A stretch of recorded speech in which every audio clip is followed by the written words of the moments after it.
सटाणा पाडव्याच्या दिवशी भीषण अपघात, बसच्या धडकेत तरुण 30 फूट फरफटला, प्रकृती चिंताजनक। दोंडाईच्या नाशिक बस नामपूरहून सटाण्याकडे येत असताना चौगाव फाट्यावर एसटी बस आणि दुचाकीमध्ये भीषण अपघात झाला असून या अपघातात सोमनाथ अशोक बोरसे राहणार बिजोरे हे गंभीर जखमी झाले असून त्यांची प्रकृती चिंताजनक आहे। त्यांच्यावर सटाण्यातील यशोधन हॉस्पिटलमध्ये उपचार सुरू आहेत।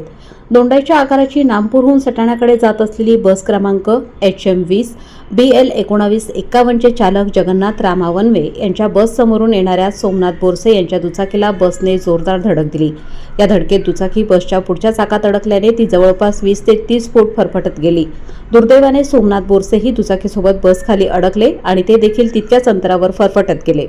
या अपघातानंतर घटनास्थळी हृदयद्रावक दृश्य होते। बस खाली अडकल्याने सोमनाथ बोरसे यांना गंभीर जखमा झाल्या असून त्यांची प्रकृती चिंताजनक आहे। स्थानिक नागरिकांनी तात्काळ धाव घेत त्यांना मदत करण्याचा प्रयत्न केला आणि रुग्णवाहिकेतून तातडीने सटाण्यातील यशोधन हॉस्पिटलमध्ये दाखल करण्यात आले। या अपघातामुळे नागरिकांमध्ये प्रचंड संताप निर्माण झाला आहे। या मार्गावर सतत होणाऱ्या अपघातांमुळे वाहन चालकांच्या निष्काळजीपणावर आणि प्रशासनाच्या दुर्लक्षपणावर प्रश्नचिन्ह उपस्थित होत आहे। घटनेची माहिती मिळताच सटाणा पोलीस ठाण्याचे अधिकारी घटनास्थळी दाखल झाले आणि तपास सुरू केला। बस चालकाविरोधात अपघाताची नोंद करण्यात आली असून पुढील चौकशी सुरू आहे। प्रखर न्यूजसाठी भैयासाहेब माळी, सटाणा।